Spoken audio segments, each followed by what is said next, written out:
And to my little self, it's okay for you not to be everyone's cup of tea Yeah. because you are great bottle of wine. I know that's right. When Okay. you are a vocal black child, they adultify you Mm-hmm. and they make you feel like she's being too grown or too Yeah, sassy. yeah. And they feel as though she shouldn't have a right to say certain things. With everything that goes on in society, I need her to know that she has a right to feel. So, younger self, say something. Regardless of what people may think of you, say about you, say something, because then when you don't say anything, you hold everything in and you come off as a mean person. And I'm not even mean.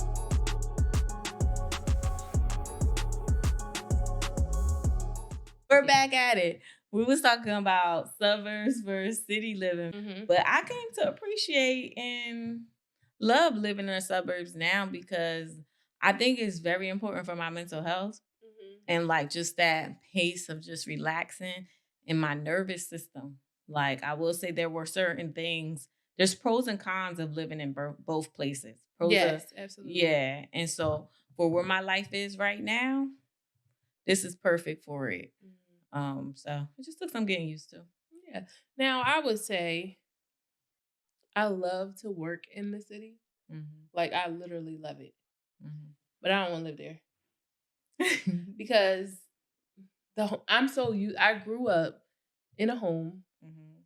with a backyard, with space, Right. not living on top of anyone. Mhm. You know what I mean? So I Mhm. don't want that, and I don't want that for my kids. Right. I I don't understand. want that. Like, I don't know. I want to be able to go outside, go in my driveway, pull out. I don't want to park on the side of the road. Mhm. I don't want to have to move my car for the street sweeper. None of that. That was a real thing because I used to get tickets all the Yeah, time. I don't want to have to do that. Like, no. I don't. And if God forbid you live somewhere nice, but everybody doesn't keep their house the same, and you Mhm. live in one of the row homes and they got some little creatures or critters over there, the Mhm. critters might try to find a way over to your row home. And no. Yeah, because that's the thing. No, yeah, I know. Like, no, I don't want that. So yeah, I mean it's perks to everything and it's cons to everything. For sure, for sure. Where y'all live at? She's We so don't need nosy. all the Where y'all live details, at? but where y'all live Yeah, at? let us First of know all, where y'all yeah, let where us y'all know where tuning y'all in? live at. Yeah, where y'all tuning in from Or too? what do you prefer? Mhm. The city or the suburbs? Yeah, what do you prefer? Which one? And why? And why? Yeah. Yeah. Because I've come to like the suburbs, but I Mhm. still my antennas is like this. Yeah, my god brother and his wife, they want to have a baby soon. And she always says, like, they live in Cali. Mhm. And she's like, I don't want to raise my baby out here. Like, she Mm. wants to come, you know what I mean? So we'll see. She wants to raise her child how she was raised in a big farm, as people say. Like, the farmland, the extra land. So Mhm. I want that because it's like my life has been very contradictory. yeah, you Like, actually do want a farm though. yeah, I do want a farm. Yeah. Yeah. And I'm telling y'all, y'all could call me what you want. She get a farm, I'm not helping. I'll come. I will come get some eggs, some fresh milk or something. But you will not. I tell you one thing: you will not see me out there with no horse manure, cow, nothing, none of that. Yeah. Cleaning chicken coops, absolutely not. Yeah. I'm So not doing I'm that. gonna need a farmhand There you go. because I know I'm or I'm if I not get it doing while any of these that. kids young enough, They they'll can be their do it. lifestyle. Like they won't know no better. I'll send my kids to help. That's gonna be torture for them. Jalen would actually love that. He loves Really? animals. That's therapy too for a lot Yeah. of people. Hmm. Well, you know what?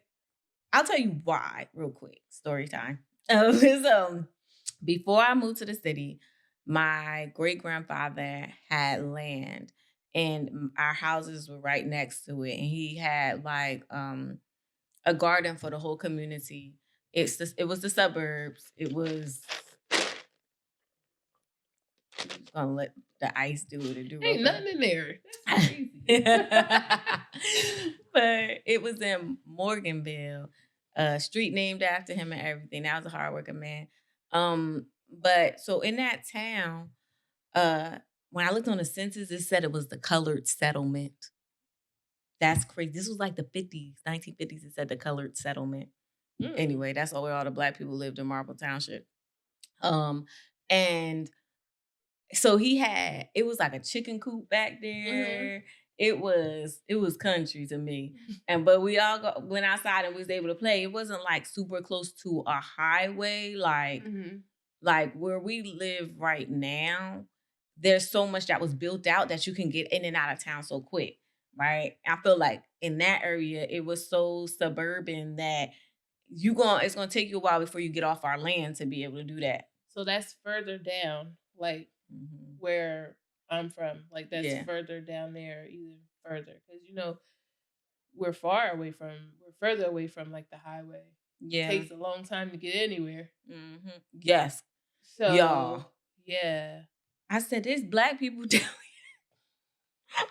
I was naive to the fact that like South Jersey, like once you got to a certain point, there's a big black town. I didn't know county. Yeah, I didn't know it existed. I was used to more the like cities that I was used to knowing, like more northern Jersey, or even like Camden and stuff like that. Yeah, I didn't know, and I knew Camden. I knew Atlantic City because that is all people from North Jersey know. Yes. And then when I met my husband, I said, what? And then my sister went to Rowan and she was like, oh yeah, there is a town down here with mad black people. They said they know your husband, my brother-in-law, all that stuff.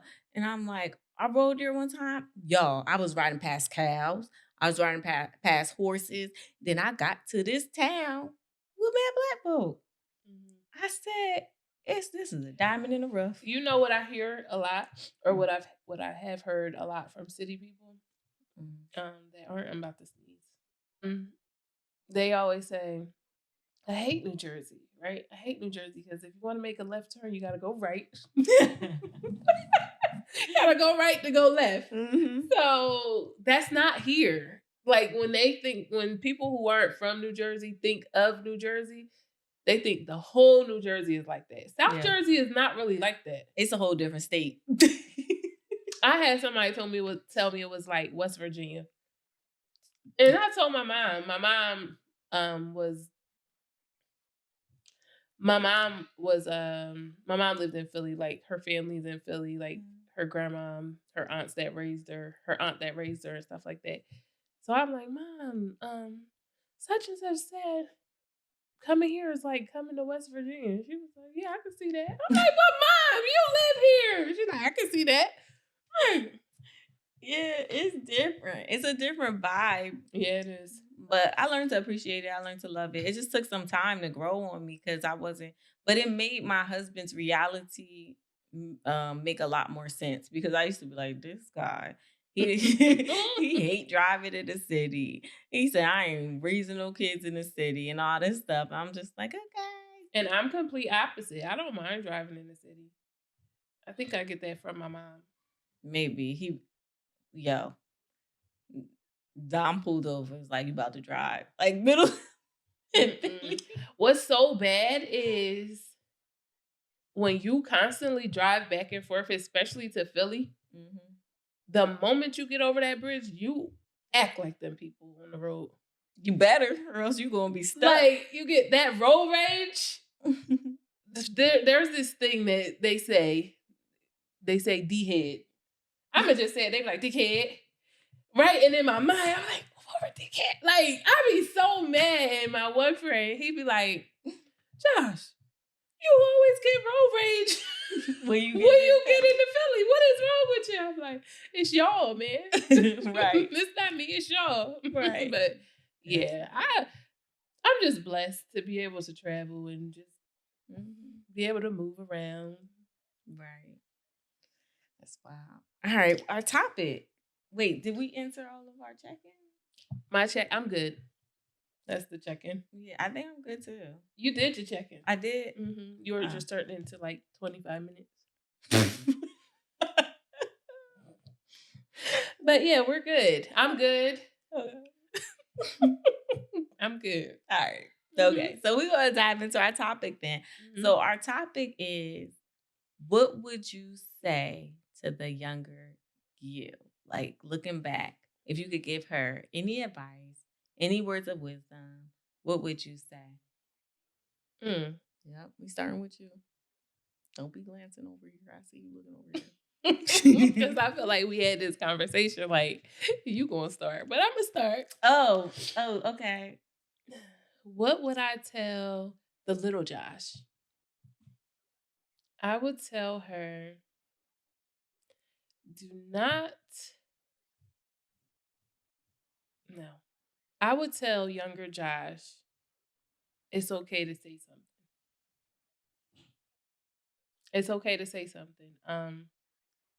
Because some areas of my life growing up, I never said anything. And then I reached the point where I'm always going to say something.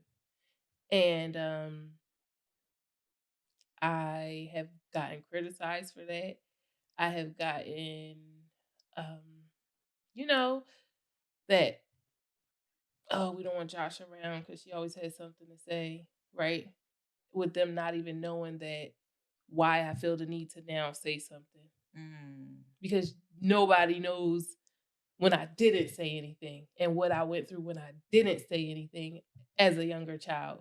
Nobody knows. You get what I'm saying? Like, so I would tell younger Josh, say something and be okay with it because people are going to say what they want to say and it's okay for you to say something. Hence, say something, Josh. Like, say something. It's okay. Um,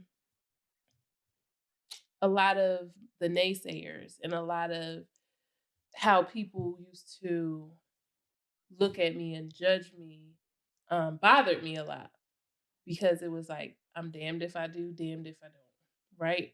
So if I say something, so should I sit in this room uncomfortable, not saying anything? Because all of y'all in here are just some followers. Right. And scared to say something. But if I say something, here she go. Yeah. So younger self, say something. Regardless of what people may think of you, say about you, say something. Because then when you don't say anything, you hold everything in and you come off as a mean person. And you don't know why I'm mean. You don't know, and I'm not even mean, it just appears to be mean. And then when you do start saying something after you haven't, it's like, oh, here go Josh. Here she go. You get what I'm saying? Like you damned if you do, you damned if you don't. Say something. Just say something. Right. It's okay.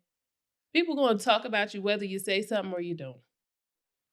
So And it's so crazy because I've always been the one to say something. Mhm. But even on our podcast, I don't know if people would know that about me, Right. right?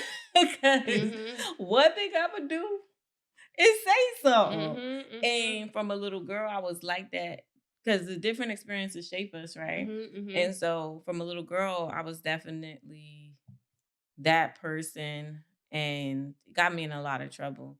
Mhm. And then sorry, siblings, but they would definitely be like, "Can we have our mom too? Can we talk to our mom? Can we like, dang, Des?" Mhm. Because if I feel something on my heart, I would talk.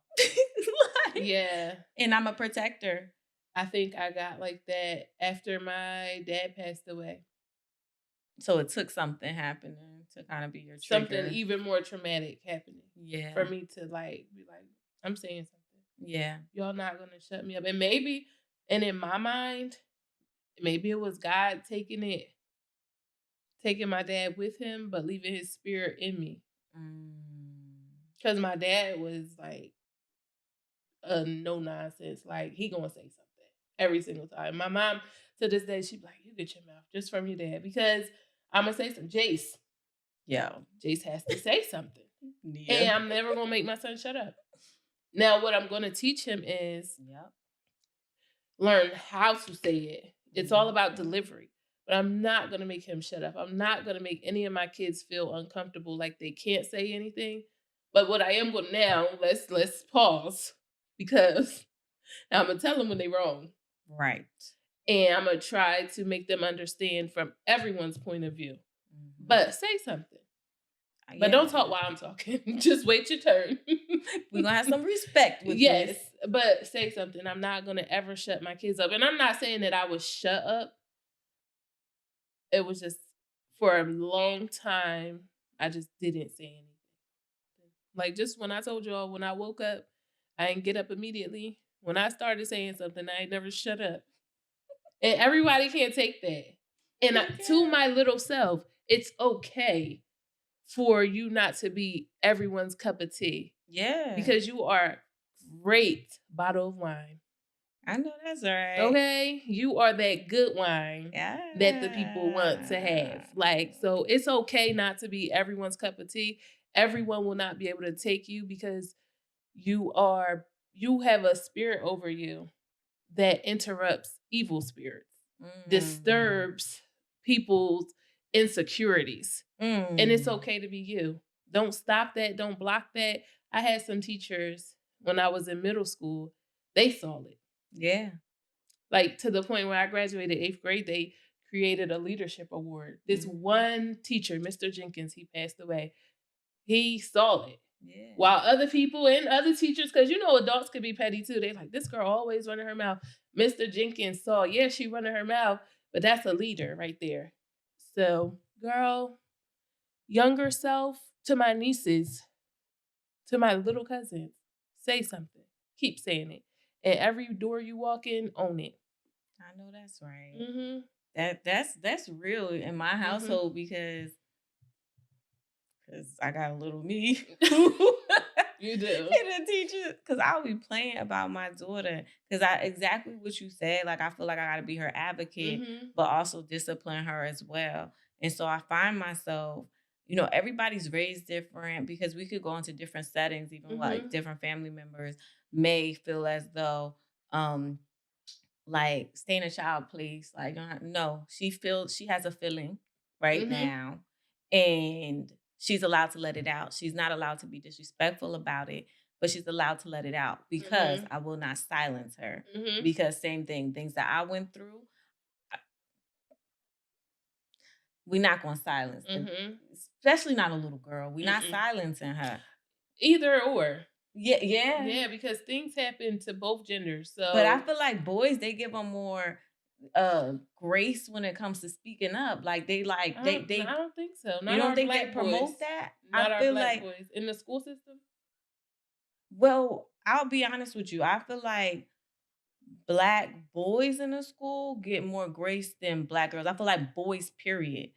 Whatever complexion, get more grace. Because what I went through with Nia, I was baffled. I was baffled because she's gonna tell me a story. She's like, yeah, and that little boy was standing on the table and all this, and he was black. So because I had to understand if this is a race thing or what? You know what I'm saying? Right. But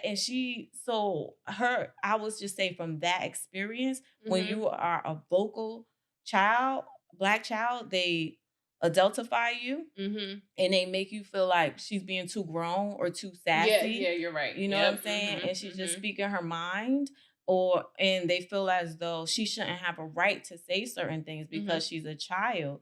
And it's like that's how she feels. So me, I'm showing up. I'm like, well, let's get the counselor involved. Let's get the this person involved because my child's saying that she doesn't like what you said to her or how you made her feel when you said it. And that's important that she knows that her mother is going to back her up and support her in what she's going through.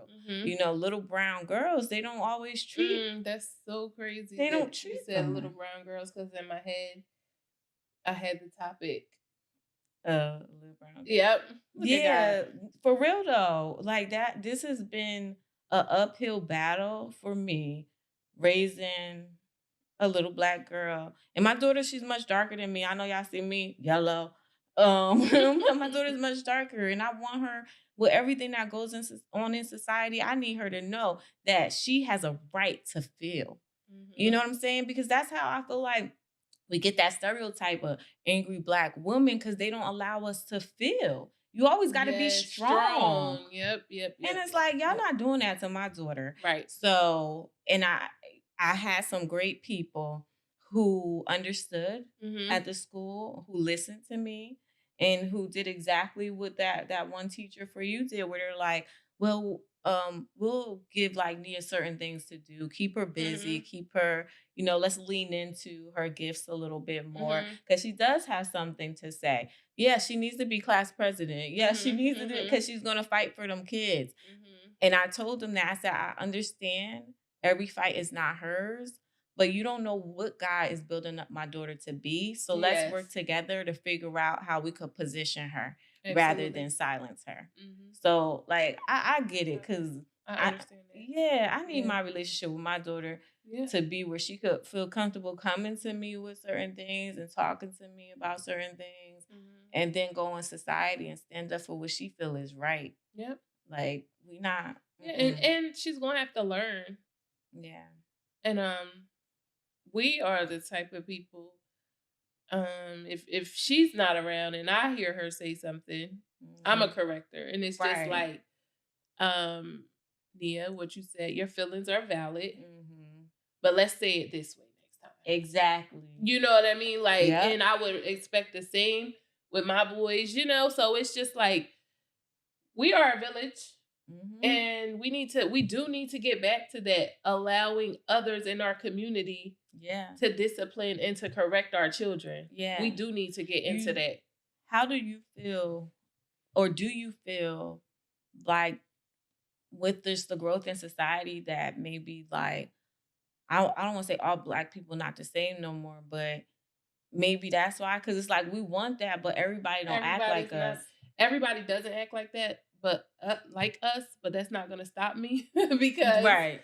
I told you I was in the store and this little young girl was the cashier. Mhm. And there was this lady talking to her like a piece of crap. Mhm. So the normal me would have been like, "Excuse me, stop talking to her like that." But what I did, this is my growth, because Josh always got something to say. I asked the little brown girl, "You okay?" And she looked at me and she's like, "I'm okay." And in that moment, I just got chills through my body. In that moment, she knew somebody is here to protect me. Her mom. I was her Exactly. auntie in that moment. You get what I'm saying? I was Exactly. her big cousin in that moment. Because Right. what you're not going to do is mistreat our girls. Yeah. Period. If you think the price is different, go to the customer service desk. Or just ask for Or a just manager. Like, Like, don't but you keep don't talking talk to her down. like she knows. First of all, this little girl, she just here to get a paycheck. She don't know Right. nothing about these prices and if it's on clearance or nothing. And the fact that it was brownie mix pissed me off. Not the brownie And mix. she had her younger children talking to her like she wasn't nothing. So that really pissed me off. First of all, Miss Mamas, I don't care if the brownie mix was $3.46 when you bought it last time and now it's $4.48. We in a recession. Everything is high. The prices have all been jacked up. Like, Yeah. don't talk in her little daughter, because we always buy this. Girl, shut up. Oh, see. I was I wouldn't have been able to handle. I don't know what I would have did. I was disgusted. Now I wasn't going to address her child because she's a child. Right. But you That's see where she gets it from. I see where she gets it from. But yeah, that's why I was like, "You okay?" And she was like, "I'm okay." See, that's why. Ugh. Shame on that mom, that lady. And there's so many more out there like that. Because in that moment, I would have been like, with Nia, you know what I'm saying? Like, and I need more of me's. That's how I feel. That's what I'm saying. I feel like there's not enough. Yes, people. Like if my kids are there and you see something going down, protect my Black boy. Yeah. Protect him at all costs. If you hear him saying, "I need my mom," you be his mom in that point. You be his uncle. Protect him. Like, protect her. Protect them, period. Protect our generation so that a lot of times we're so focused on breaking generational curses, right? Let's teach them a generational thing. Yeah. Like, we protect our own because everybody else protects their own. Yeah. And let me tell you, what I've been seeing, this is not to everyone, but I've seen some of our allies step up before some of Some us of have. us have, exactly. And that's what happened in the school with Nia. Mhm. Like, I was a little nervous because I'm like, dang, I'm going in here, people not looking like me. Like, what's gonna happen? But a couple of the ladies, I lie to you not, they said, let's talk, let's figure this out. She's bright, we understand, like, and Nia gets bored in class, so she be doing some stuff she ain't supposed to be doing anyway. But I'm like, can we keep her busy? Can y'all give her assignment to do? Can she hand this out? Can she do that? Like, I'm trying to figure it out. But in certain places, even in certain stores, like, I'm seeing some of our allies step up, and kudos to them. But we really need to step up. We gotta do better. Like, say something. I used to sit on a train and it'll say, when I was going into the city, if you see something, say something. Yeah, because that's definitely If you see something, say something, especially with our children. Like, we got to show them the way. Because we got to give ourselves some kudos and grace too, because back in the day when our parents were raising us, like, you knew they were the parents, right? French rolls, heels, stockings, all that. You knew they were the parents. Now we be out here looking like sisters, brothers, like, like, I had some of the boys be like, Duty, your mom funny. Duty hating, you know what I mean? Yeah, Duty like. Right, but still, like, we got to give ourselves grace because we are trying to listen. We're trying to be there for them. So we need you guys, our generation. We got to step up. Yeah, for sure. Yep. And you the youngest, so your mom look like your mom. My mom ain't look like my mom. Everybody thought she was our sister. Really? Okay, because I am the youngest. Yeah. All right, you're right. And I'm one of the oldest. So maybe my younger siblings might have had that experience. Yeah. Yes. Dang, ain't it crazy how you get two different versions of your parents? Yeah, because Jace got the best one. Jace has the best version of me. Listen, I don't know. As a young child, my youngest ones might be like, my mom was tired. that's what. So this is the best version because my mom I know Jace be like, Duty. He's like, Mom, you would have never let me do half of the stuff that you let Jace do. I don't care. Give it to him. Let him have it. Be a big brother. Gosh, he's crying. Well, give it to him. But Mom, it's mine. Give it to him so he can stop crying. Give it to him. I don't got the patience no more. Give it to my son. Like, yeah, because Nia be getting at me and she 10 and they just 4 or 5. And she be like, Mom, you would have never. Duty's like, Mom, he be on the game too much. He play Roblox too much. I'm trying to get him to watch motivational things and stuff like that. He don't need to watch YouTube. Let him. He quiet. He's quiet. I need this time. Let him. But yeah. But let's get back into it. Oh yeah. What would you tell your younger self? Very similar to yours, but I would say it's okay to be different. I was always very different. Now they got names for the stuff, but I was always very different. Blessed, very blessed to be able to have people who noticed the good out of the differences and cultivated that and put me in position. But there were times where I felt bad for being different.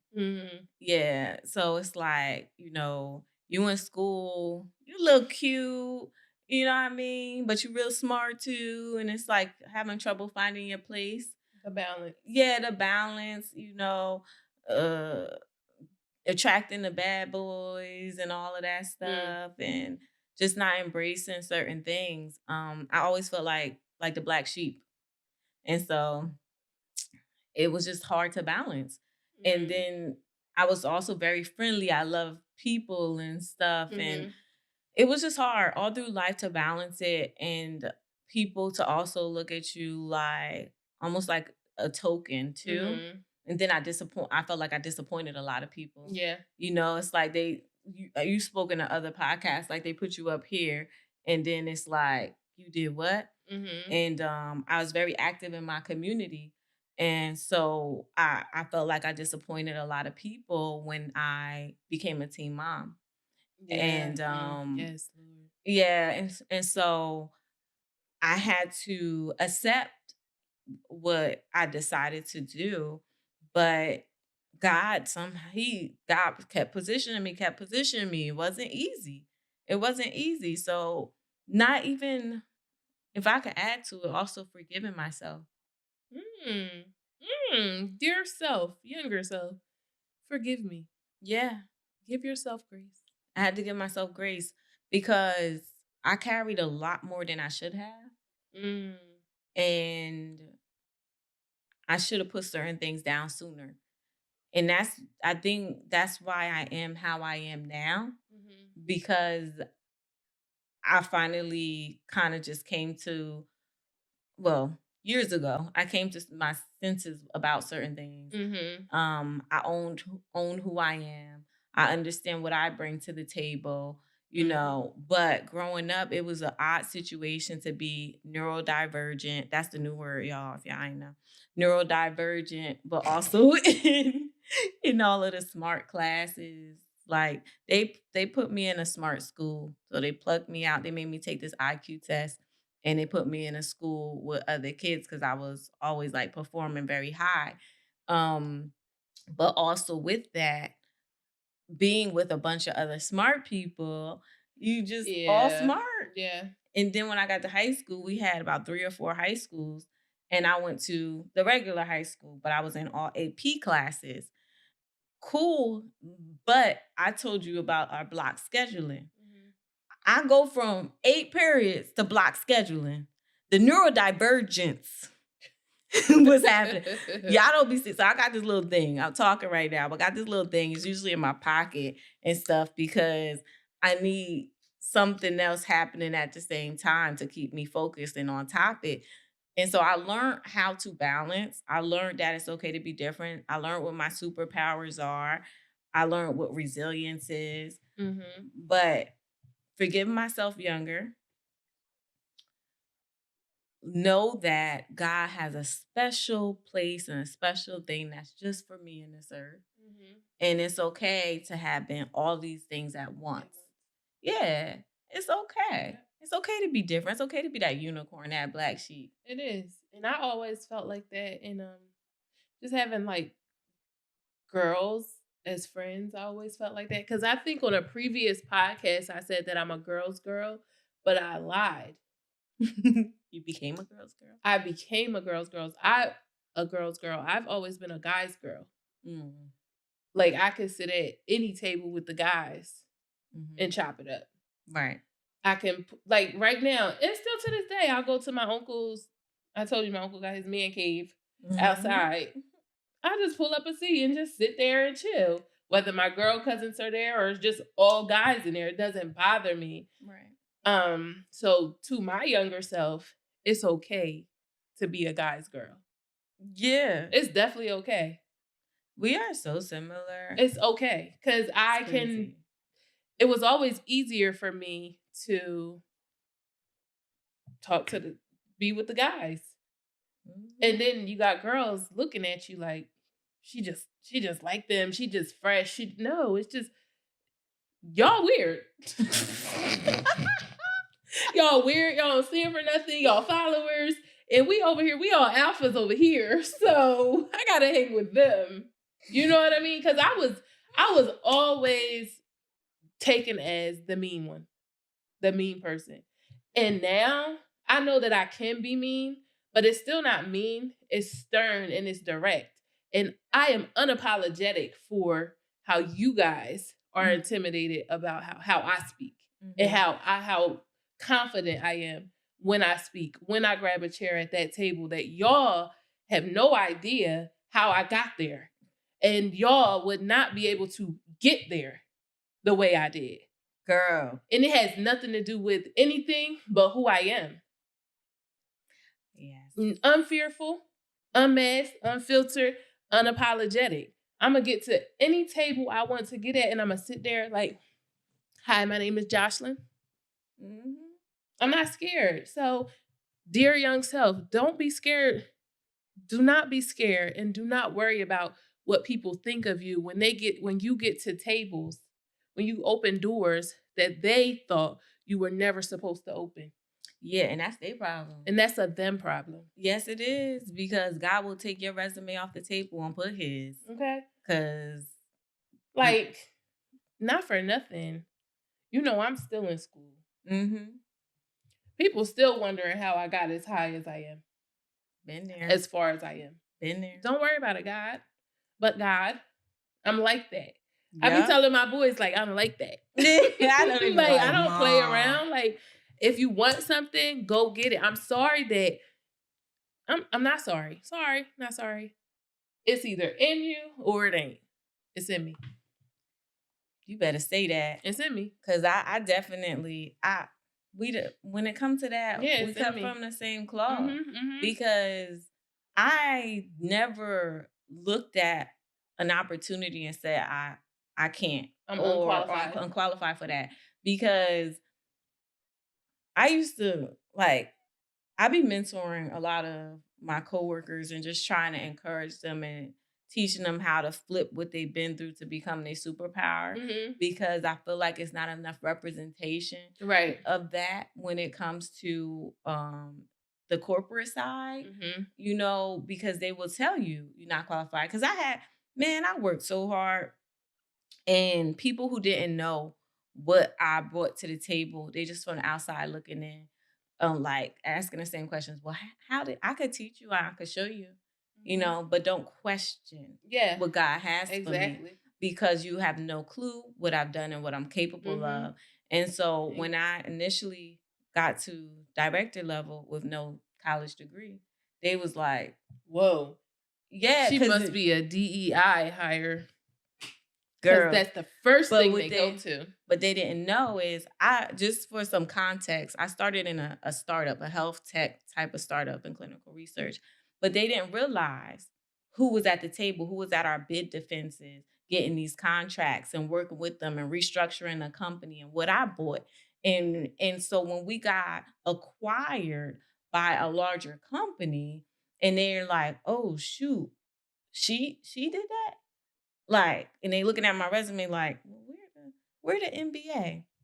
Where the this? Where the that? I didn't need that, because God already through my life. And so me and the CEO still cool. Like, we cool like that. But God will put you in position and use everything you went through to show up and just continually position you. And some people don't understand that, but you can't, like, what I'm supposed to do? I'm supposed to keep shying away? No, I'm going after what's mine. Exactly. Because I know I can. Exactly. And everything, and it's just about being in you, right?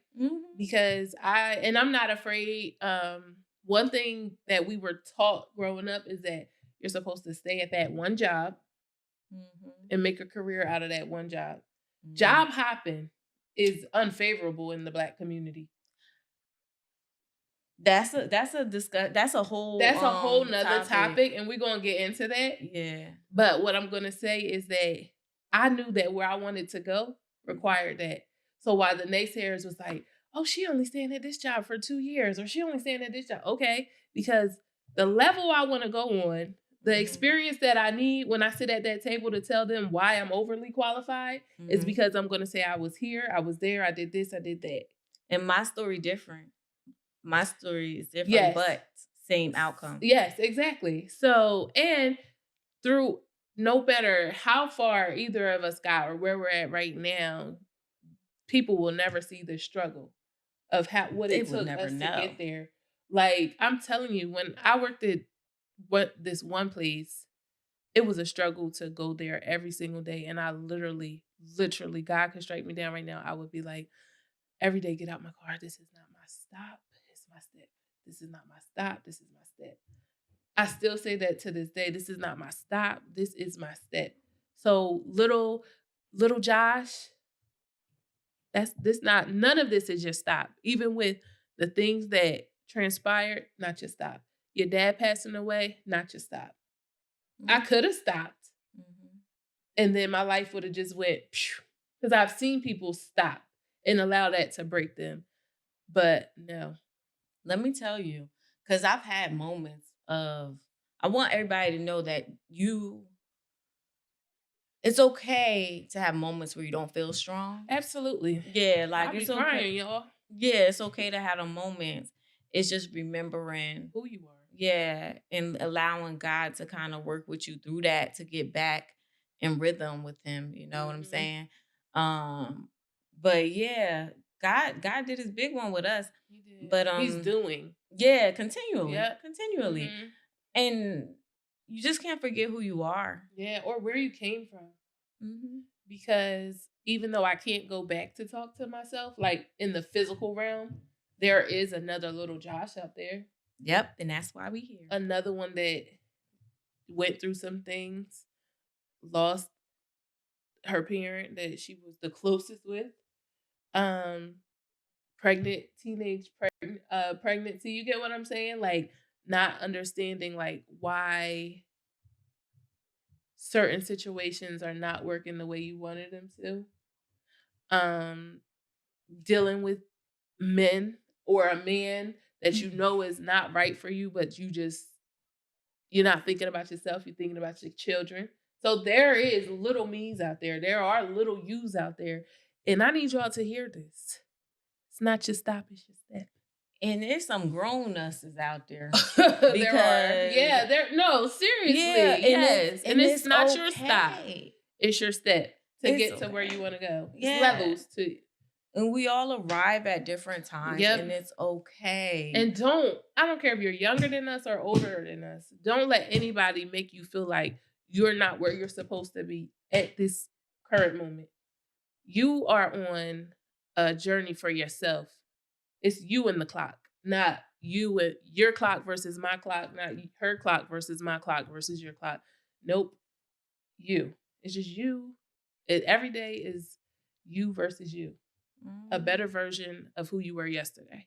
So, yeah. And this podcast is brought to you from 2 previous teen moms. Mm-hmm. 2 people who had to move up the corporate ladder without a degree. I've since been able to get my MBA because that was a desire of mine, you know? And, Josh is back at school because that's what she desires to do. Mm-hmm. But I ain't even with everybody needs to go to college like that, to be honest with you. That's a whole different episode. Yeah, but and we've been through some things. Mm-hmm. And you'll get to know us over the course of our podcast. 2 women who lost their daddy's girls. Mm-hmm. Dealing with family members with addictions. Child. It's tough. Yeah. And we encourage each other. Mm-hmm. And we want to encourage y'all because we know there's more of us out there. Mm-hmm. And y'all got this. And use everything you learn and turn that into a blessing. Like, let that be your why. Let it be your motivation. Let it be your superpower. Mm-hmm. You got this. Mm-hmm. Yep. You got it, girl. You got it. All right, y'all. Thanks for sticking it out with us. We hope y'all got something. And stay tuned. And don't forget to buy us a coffee. Yeah, I need a coffee right now. Yes. Buy me a coffee. Buy us a coffee. Don't forget, she likes hot. I like ice. She likes both. I do. But it's just I'm cold just in this house. I'm just a straight iced one. It's cold. If you care about my tummy, you'll buy me ice. Because that is not. That's funny. All right, y'all. Thanks for sticking it out with us. Until next time.